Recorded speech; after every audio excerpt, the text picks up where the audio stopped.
So come on, you Vixens, big game ahead.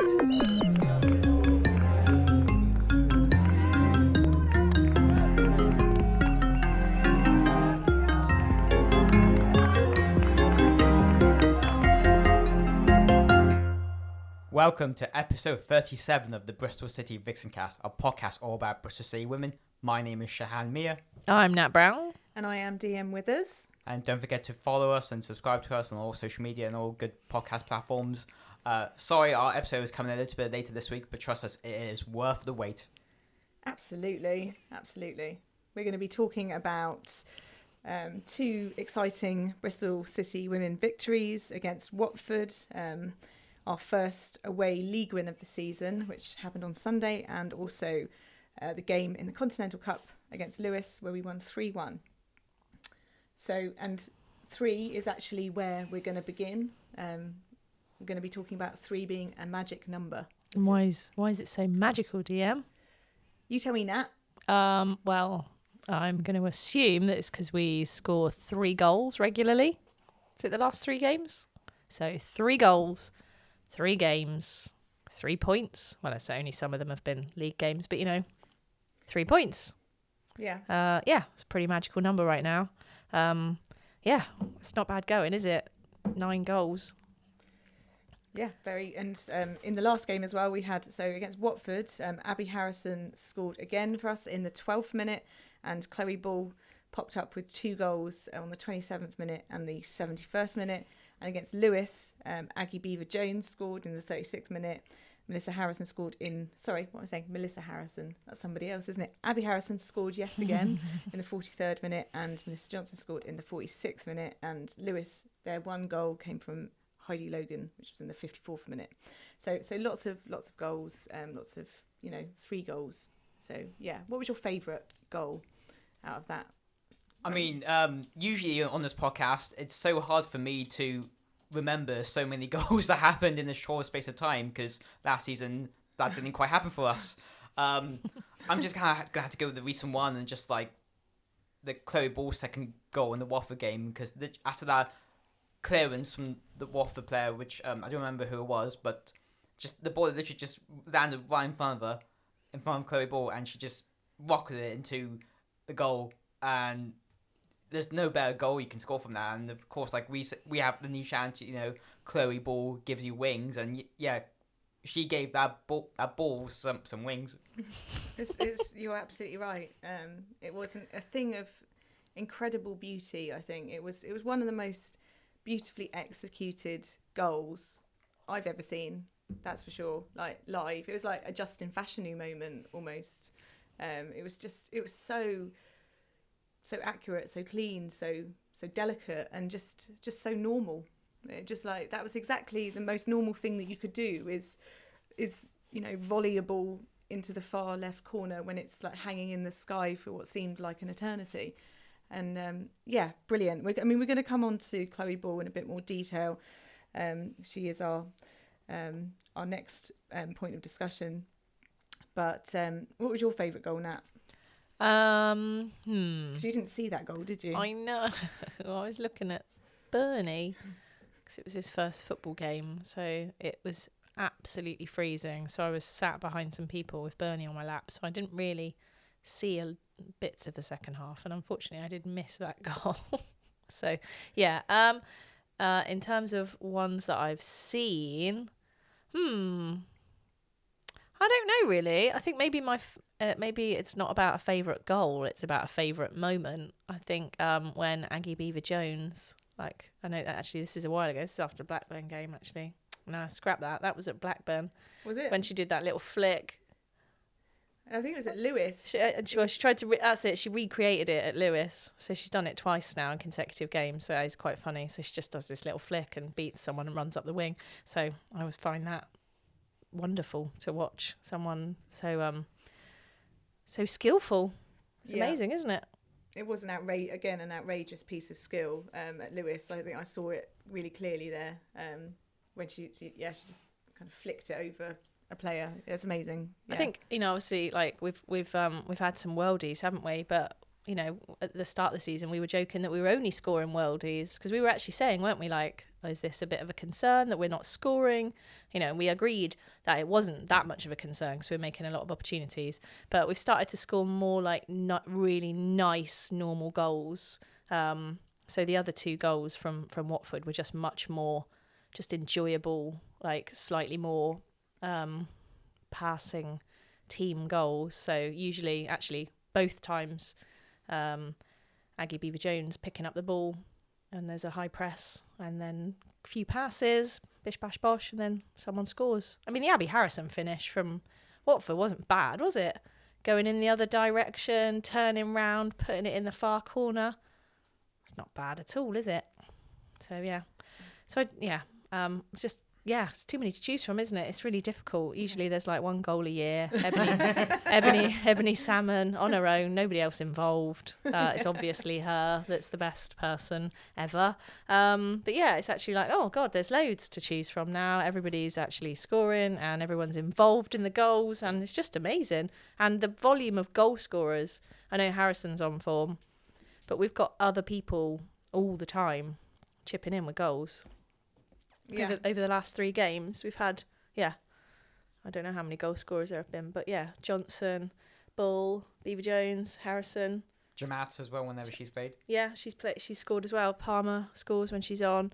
It's just like, it's loads of people scoring for us. An embarrassment of riches. It is, That you might say. And speaking of one of those players and also one of those goals, I'll admit, at the Lewis game, I didn't actually see Melissa Johnson's goal properly, not just because it was on the other end from where we were stood, but also I was distracted by what was going on in front of me, because I saw Amy Palmer, who wasn't playing in that game, bringing someone like a cup of a hot drink, like tea or coffee. And I'm trying to think, how did that person get Amy Palmer to bring him a drink? Unless it was like a official or like a relative or friend or something. But yeah, I was like, that's what really distracted me. I was like, I imagine if my team captain here would bring me a drink, but I should have focused more on the goal, to be honest. I think I also missed it because it happened just after kickoff, didn't it? And it was just like, I was sort of, I don't know, like scratching my head or something. I saw this one. It's good. It was good. It looked she good just kicked it in. It was so simple. It was one of those goals where you'd be like, this is actually really hard to do. It's really like hard to bear down on a goalkeeper and bang it in, 1-on-1. But it's just like she made it look really easy, and the keeper got nowhere near it. So it was great. It was really good because kind of the way she was, like you could really see from her perspective what she was going to do. It's great. A majestic finish. It was. It was a very nice finish, and also a lovely assist as well for Melissa Johnson in that game for Abby Harrison. Almost a carbon copy of the. Actually, it wasn't a carbon copy because I think Beever-Jones did the assist for the other version, nearly a carbon copy of Harrison's finish, but in the Lewis game, Melissa Johnson pinging down the left wing and then crossing in, and Abby Harrison side footing it into the far right corner. And it's like we've got ways of scoring now, though, haven't we? It's like we've got like the goals don't come as big surprises at the moment. I think that's the interesting thing. It's just like, no, that looks like a routine that gets played out. Like it's quite obvious. The through ball that comes, who's going to be on the end of, it could be a different person on the end of it. It could be a different person playing it. But it's like when we've got all these brilliant, like forward facing players, it looks really obvious the way we score goals. It's just brilliant. It's fantastic. A brilliant finish as well for Aggie Beever-Jones in that game, in the game against Lewis, where she sort of outside of her foot, wasn't it? Yeah, beautiful. Ridiculous. Absolutely amazing finish. And I also loved Chloe Ball's second goal, just in terms of Aggie Beever-Jones pressing, nicking it, passing it out wide. I think it was to Abby Harrison, and then just a wonderful finish. Just really great goals. So really really treated this season, I think, to as you say, we used to just not score at all. So and of course for the Conti Cup game against Lewis on the 17th, there was rotations made to the squad. So Sophie Whitehouse was in goal, and for me this was the first time I ever got to see Sophie Whitehouse play, because I wasn't at the Crystal Palace away game and none of us were at the Coventry United game, but yeah, of course, a few players were arrested for that game, so Chloe Ball didn't feature.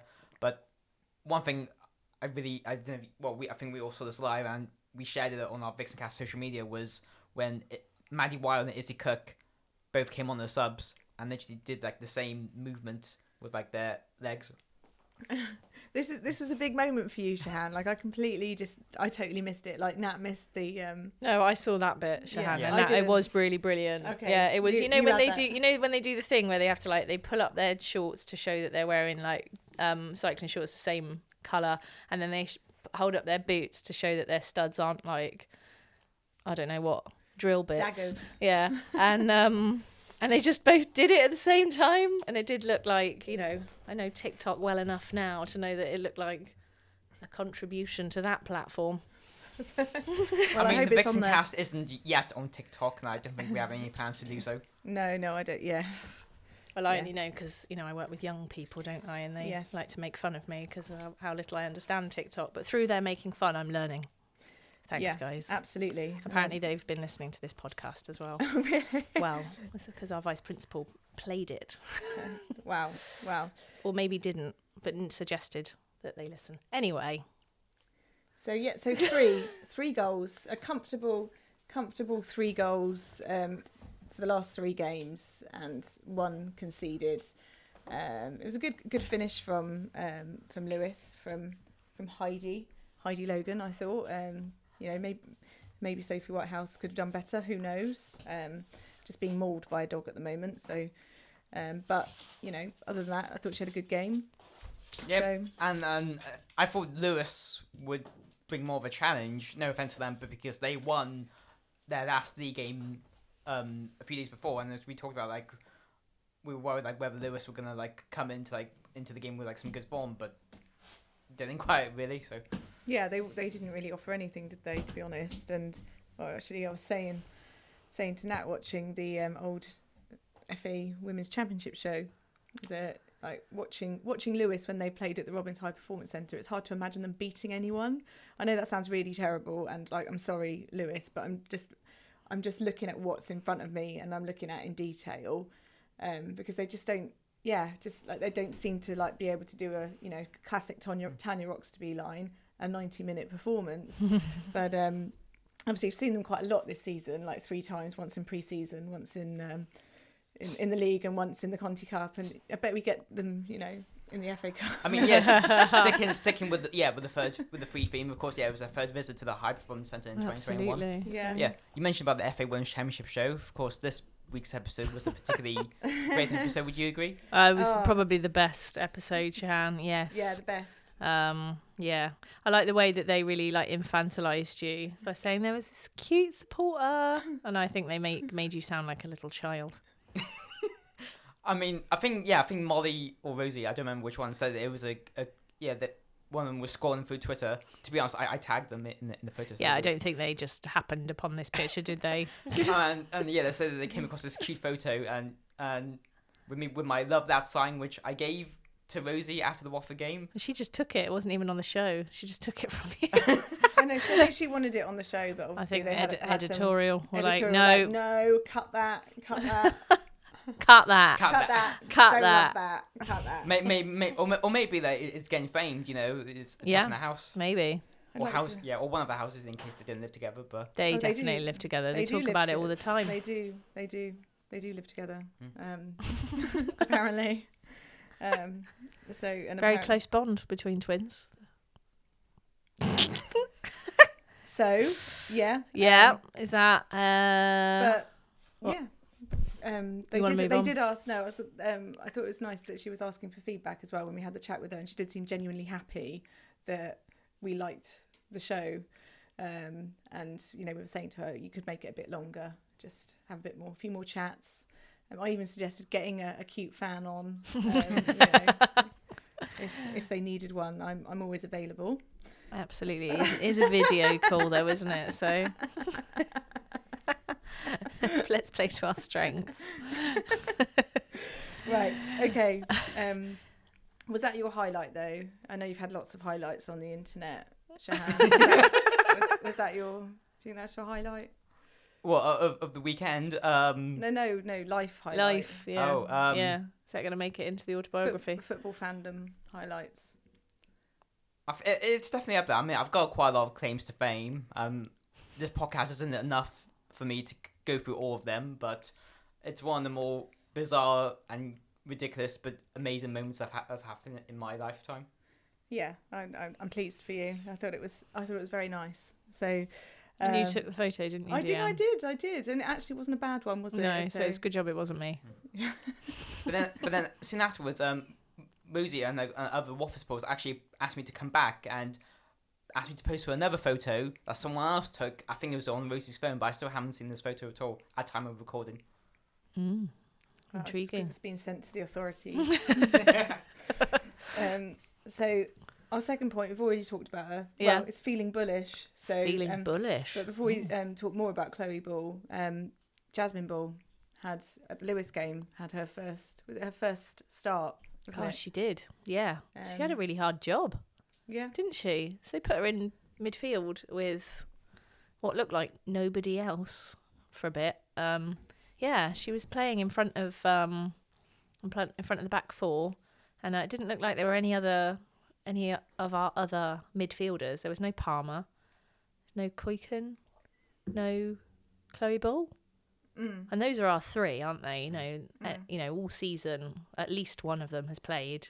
Sometimes all three of them have played, but usually one or two of them have played. So yeah, to take three very talented now, in such a new squad, I would actually say those three are really quite established now, like obvious starters. To not have any of them play and then to put in this young child. I mean, I think Brooke Aspen was also on the subs bench as well. And she came on for Satal Murray later on in that game. Yeah, Brooke Aspen also, yeah. But yeah, so yeah, well done, Jasmine Ball. I think it looked a bit difficult to begin with. I think they were just kind of adjusting a little bit to figuring out who was really playing where. But it was it was the same formation, but it was quite different personnel in the midfield, I think. So we had, forwards that you would expect to see, backline that you would expect to see, but the midfield looked kind of totally different personnel, and it took a little bit of time to settle, but they did, didn't they? And then I thought she did really I well. thought Jasmine Ball did really well. Yeah, it's a hard good. job, and she could, especially alongside Palmer, Kuiken, Bull, I'd happily see her join them. I think she could do, and she could, especially being supported by them, I think she'd do a great job. So yeah, great, well done. Yeah, no, she looked really happy. It was that really sweet interview with her afterwards when she was just like, happy days. I was like, goodness, what have they put in the water for these, like, at the HPC? At the HPC, not just at the HPC, but in the gene pool for female young footballs. people. Young people. Maybe it's just young people. It might just be young people. 16 who do to 17. sports, because it's good for you, isn't it? Doing sports. There's loads of them. And as mentioned on the commentary from Women's TV, because I did rewatch the game afterwards, it was mentioned that Jasmine Ball, 17, and grew up in Yate, and has been with No way! Shahan, I'm from Yate. I do now. I'm from Yate. That's right. Yate. I apologise if you mentioned it before, and I might have forgotten. It's fine. I mean, I don't mention it a lot. It's not something. Is it what Chip and Sobby wishes it would be? Oh, I used to get this a lot, Shahan. It's fair enough. But yeah, that's where I'm from. I used to play for Yate Town. I used to play for St Nick's as well. So if you're listening, Jasmine Ball, and we're part of the same alumni. Well, you don't know that. No, I said if you're listening and you are, then Then what? reach out. Reach out. It's weird because you usually know when someone else is from Yate just by the look on them. Yeah, on their she didn't face. look like She didn't look like she was from Yate. So yeah. She's very good. She's very good. I look forward to seeing, and again, fantastic strength and depth, and like let's be honest, that was our second team, wasn't it? Really, if you it was like, not really. Well, it was. If you have a first 11 and a second 11, that was like the 1.5. We had a lot of good players starting that we would expect to see starting any game. Harrison started, didn't she? Yeah, but she went off at half time. But still. Murray started. Murray started, exactly. So you got those two. Who else started? Beaver Jones? Yeah, no, I get what you're saying, but it's just, yeah, I agree. 1.5, certainly not our full tilt team, but we still dispatched. I think once we got going, we just looked like, we looked untouchable. When they got that goal back, I wasn't actually concerned at all. No. And with other results in that group, with Reading beating Crystal Palace, Bristol City 2 wins from 2, so we're top of Group D, heading into the final group game, which is in December the 15th against away to Palace. Who were in a fine run of form themselves. I think I was looking at the form table, and I think they've won 4 and drawn 1 in their last 5 games, whereas we've won 3, drawn 1, lost 1 in the league. So Palace are third in the table at the moment. So of course, sticking with the magic 3 is the magic number theme. Yeah. So I look forward to that. I think it'll be good. I think that will be an interesting match, just in terms of like comparing us from the first game of the season when it was totally bonkers, it was wasn't it? I hope we don't have to play on that pitch though. No, we will have to play on that pitch because it's in Palace. We have to play on that pitch. We'll have learnt by then. We've not been doing particularly well on the bouncy stuff, have we? No, and it will be frosty as well, won't it? So it will be, yeah. It was good to see Jasmine Ball come on as a sub in the game against Watford last Sunday. Yes, that as well. Yeah. And also good to see Amy Palmer back as well. Yes, it was. It was really good to see Amy Palmer back. So, we still have no idea what her injury was. I mean, the club hasn't communicated why she was out injured or why she missed so many games. Like, her face was used for the promotion of the Blackburn Rovers game, and she didn't even play in the game at all. Like, that happens across sport anyway, but that must be so gutting for her. Yeah, well, hopefully she'll be back when next time we play at Ashton Gate against Liverpool on April the 3rd. 3 is the magic number. Yes, indeed. But just final thoughts on Chloe Ball. Not that I'm obsessed, because I probably am a bit at the moment, but I just think since she came in from like her injury, I think we have won. It's definitely coincided with our like coherence as an attacking side, and I would go far as saying she's been the difference, or like that missing ingredient that tips us over from being, a kind of good team to like a really excellent team. I mean, she's been in the FAW Championship Twitter poll for like Player of the Week for 2 weeks running. Unfortunately, hasn't won either poll due to players getting more votes instead. But I think we talked about this on Sunday, DM, or it might be you now. Sorry, I don't remember. But it was incredible, the fact that she still has been called up to the Wales national squad. We'll talk about international call-ups later on in the episode, but yeah, do you think she's due for a call-up? I mean, I would say so. When you look at the Wales squad, they need a player like her, because they need a scoring midfielder. I mean, obviously they got Rachel Rowe, but Rachel Rowe's a different kind of scoring midfielder, isn't she? She's like just a combative. Yeah, she is Rachel Rowe is quite different. I think if you're, I think it's just been such a. If you're a Bristol fan, it's really obvious that Chloe Ball is going to be in the Wales squad. But maybe if you're only just, she's only actually been playing for us for 10 games? Less than that, maybe. And she's just, since she started playing for us, she's been absolutely fantastic. And she's just she's been like the final piece of the jigsaw in that team. That's what I just said. Oh, sorry, I was next door with the dog, so he was biting.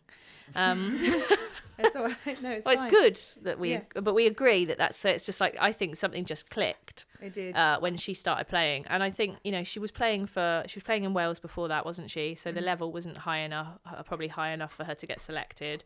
And now I imagine she's been seen a couple of times by the Wales scouts, and it's imminent. The call-ups, maybe she's not kind of got in this time because she has, her kind of form has been so short, really, and I just think it's a matter of time, because she's quite unremarkable as well, isn't she? Don't you think? I know she scores these amazing goals, but she just does her job so well. Yeah, it's really just like she doesn't tend to do. I know saying this after you've scored a ridiculous volley is maybe not the right thing to do. But when she's not scoring a ridiculous volley, she's kind of like picks the ball up, passes it, makes stuff happen, makes stuff move all the time, doing those jobs that we really love. Love that. I think what I love about Chloe Ball is she's just got a brain. and her brain is connected to her feet. And I know that sounds like a ridiculous thing to say, but a bit similar to Ella Mastrantonio in that you can just see like football intelligence seeping out of her, and it's just she kicks it and she's means to kick it in the corner, and you can see the thinking. You can like that's what I love. I love that, and that is such a thing to have, like as an ethos and an orientation in your team, to have somebody who's like thinking and doing that, breaking it up, simple pass, push it on, and I think actually what you can see with the team, that's what the team is starting to do as well, is nicking the ball, pushing it on, simple pass, forward, let's go, really quick. And I just think it's about uplifting, creating like a kind of body, a phenomenal, I can't even say it, phenomenological reorientation of the team to be doing that. But well done, Chloe Ball. Yeah, I mean, can't even say it. And this is going to be our last episode due to the international break, but I'm hoping during that time, whoever's in charge of the gifts at the football club will update Chloe Balls, because when she scored in recent games, the gift that they used for her still referred to her as Chloe O'Connor. Ugh. Yeah. Sort it out, Bristol. Come on. She's a married woman. It's very rude. Mrs. Bull has scored.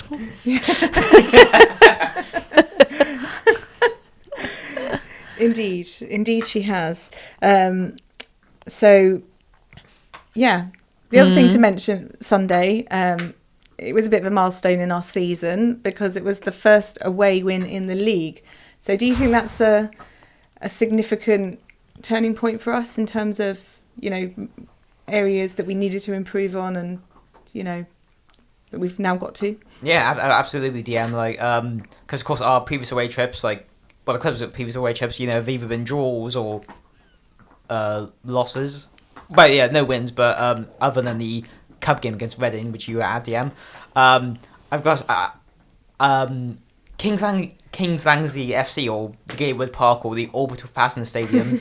I'd say it was a nice, tidy little ground, to be fair, and I found it quite funny. Like, I saw the signs for the prices for when Kings Langley play there and when Watford Women play there, because the price I saw was matchday tickets for Kings Langley is £10, but for Watford Women is £12. And I said I was gonna share this fact, but I was gone away from my phone. But basically, I found out how much a season ticket costs at Watford Women this season.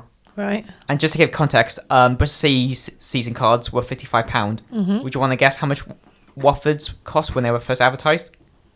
£100. Higher. 120? Yes. Yeah. Which I'm quite surprised about. I think there's even WSL clubs that charge that much. But on the flip side, I do have to say the matchday program at Watford was incredible. There's so many. You got a copy as well, didn't you? There's so many great features in there. I haven't looked at it.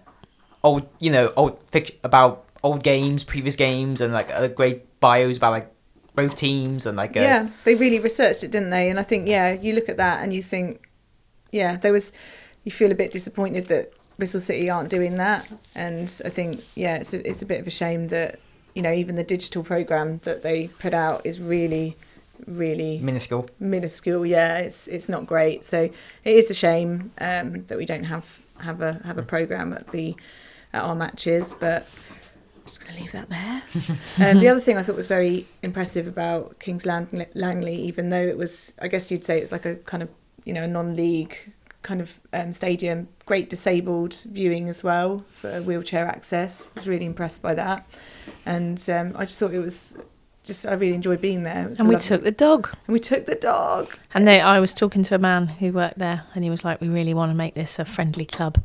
It's a great place to come and watch football. And I thought, actually, they've done a pretty good job. It's a really nice stadium. It's a nice place to go and watch football. And we took the dog, and if you had access issues, it would have been really easy to get in and enjoy the match. And it was great. We had a good day out. Obviously, we won, so that's fun, isn't it?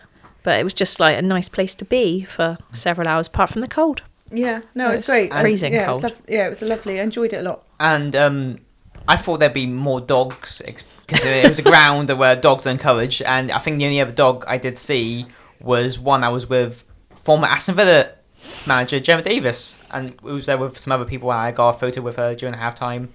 And the Watford dog, Baxter. Oh yeah, of course.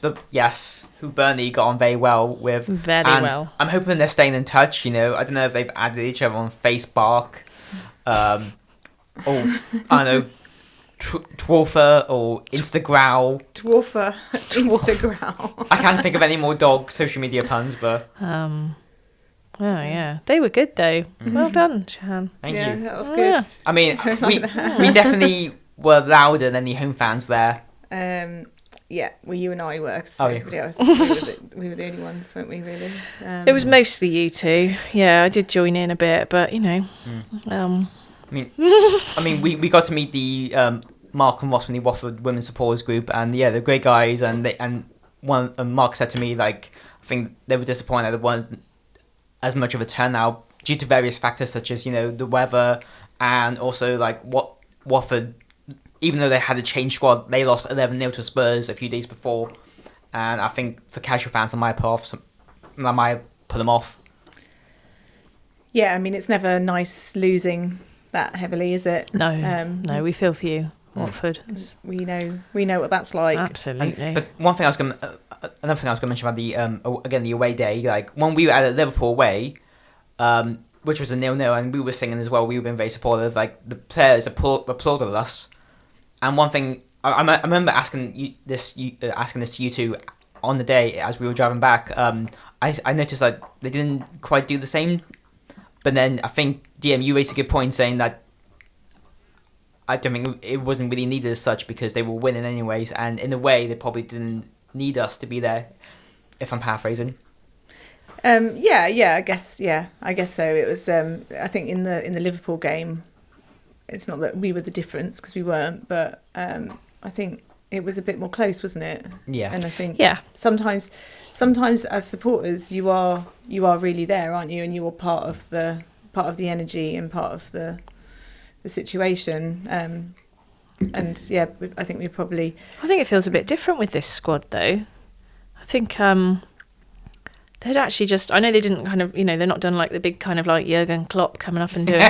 But do you know what I mean? Like they're just really friendly. Like at the end of any game, you can kind of say, well played, and have a quick chat with any of them. And I feel like that's just like, yeah. They didn't come over and do a big kind of like round of applause for the fans, but like I actually spoke to about half the squad and just had a little chat about, just said well played and whatnot, and had a chat with a few of them. I thought it was just, yeah. And I think... and at the services. Yes, you saw them at the services. But I think we've also come to the end of a period of, like, quite a busy period of games. So, I bet they were just knackered, like, psychologically Probably. As well.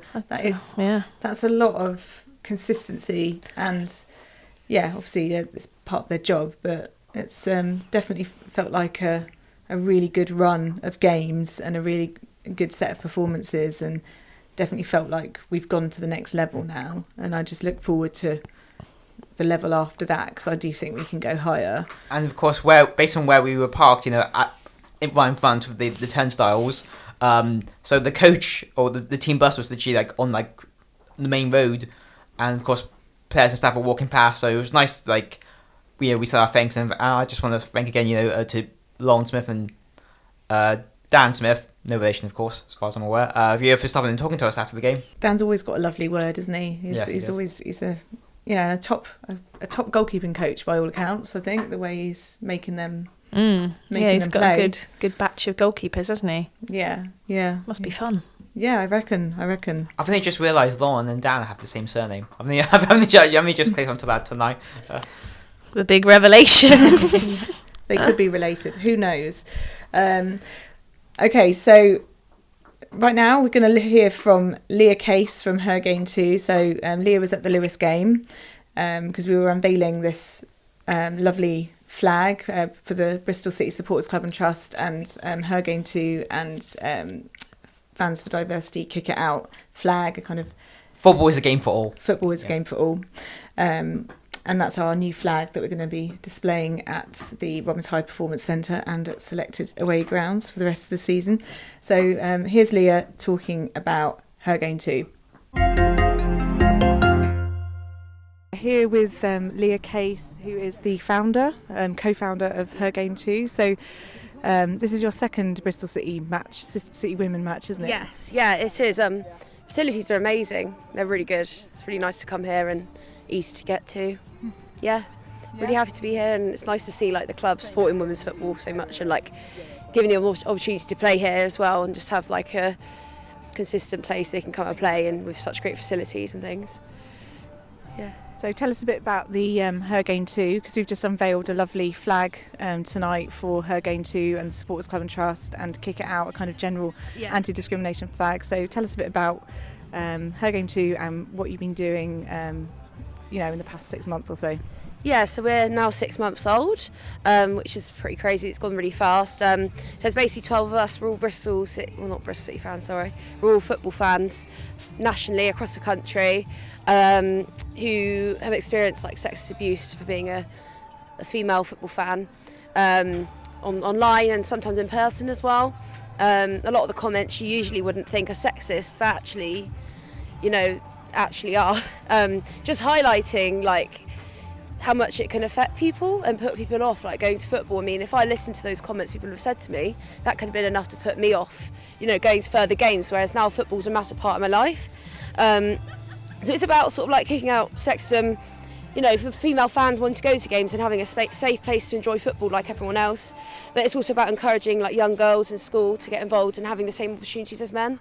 Because at the moment, I think, even when I was growing up, I don't think much has changed, but I wanted to play the football, but I was never given the opportunity because I was a woman and I was a girl, and I was really confused by that. I was like, why didn't I get to play football? And I got to play it like once a year, but maybe if I was given more of an opportunity, it might be something that maybe me or someone else would have been interested in pursuing as a career. So it's just about, just highlighting really things that people didn't I think people are quite shocked when I tell them the things that we've all experienced. And I think it's just important that everyone's aware of what's going on. So we've basically got clubs sort of like up and down the country partnering with us, basically like getting posters up and around the toilets with like report names and numbers to report to anonymously to report sex abuse to. So just making that safe place for women to enjoy it and make them feel like people are taking it seriously now. And just even clubs like showing the logo like we are today, showing Her Game 2, people coming here. It's all about diversity as well, different sexes, races, etc. We all know racism's a big problem in football as well. That's why our slogan, football's a game for all, it sort of applies for everyone really. Football is a game for all and we should all celebrate it. And like I said before, everyone is kind of shocked at the fact I've experienced it. Because I do have a lot of male football fans who just treat me like everyone else. But you do get the odd person that does it, and people start to think it's sort of like a cool thing to do. And there's been a couple chants at the men's games recently that have been quite derogatory. And I've had a lot of men say to me, "Oh, what's wrong with it?" They're sort of poking fun, but actually, unless you're a woman, you don't really understand. It's actually quite hurtful. And I just think it's about it's just raising awareness really, and trying not to be sort of doom and gloom about it, but sort of celebrating women as well in the game, and just bringing the women's game to the forefront a little bit more. And in terms of Bristol City as a football club, obviously having the women's team, how do you think it compares, like the women's match? You only attended one, but like to your experience of Ashton Gate, and also how significant do you think it is that Bristol City are so committed to the women's team? Yeah, I mean, I think it's really lovely. Like when I come here, I do see I see men, I see women, I see children, just like I do in the men's game really. It's just nice to see like a mixture of people here. And like I said earlier, I just think it's really important that Bristol City are sort of giving women the opportunities, to play at Ashton Gate like we did last weekend, and just get such a good result as well. I think, people want to come back. Daughters that think I want to get into football, they want a role model to look up to, No, I think it's really good that City is so involved in it. It's a really good role model for people and for other clubs as well. I think we're sort of the forefront of that in a way. I'm quite proud really. Yeah, I think so. And I think, talking about being a role model as well, I think there is, I've never really thought about that before, but like Bristol City being a role model for other football clubs as well. Doing it our way as well, being committed to the development of the women's game. We've got such a fantastic squad full of so many young, brilliant players, and it is, I do think the club this season's doing a fantastic job of showcasing, our support for grassroots and young, the development of the women's game. So, yeah, I'd like to think of us. It would be great if we could, continue to be a role model and aspire to be that. Yeah, and I think the club gives the women's team and the men's team the same opportunities, which I think is really lovely. Like, I feel like the club do treat them as equals, really. In terms of like the events they do, they'll always do a men's event, but they will do a women's event as well. So I think it's nice in that respect. It's just making a bit more of it now, really, and doing what we're doing. And I think Bristol City are doing great. Yeah, cool. Is there anything else you want to say to the Vixen Cast listeners? You can give us a follow at HerGame2 on Twitter. We've just promoting all things women in football, so come give us a follow and give us a message. I mean, we're always looking for volunteers and things to help us out. If you're interested, just give us a DM and we'll get back to you. But thank you for your time. Lush, thanks Leah. Thank you. Hi, I'm Ava Kaiken and you're listening to Bristol City Vixen Cast. Because of the form of some of our Bristol players, there have been some international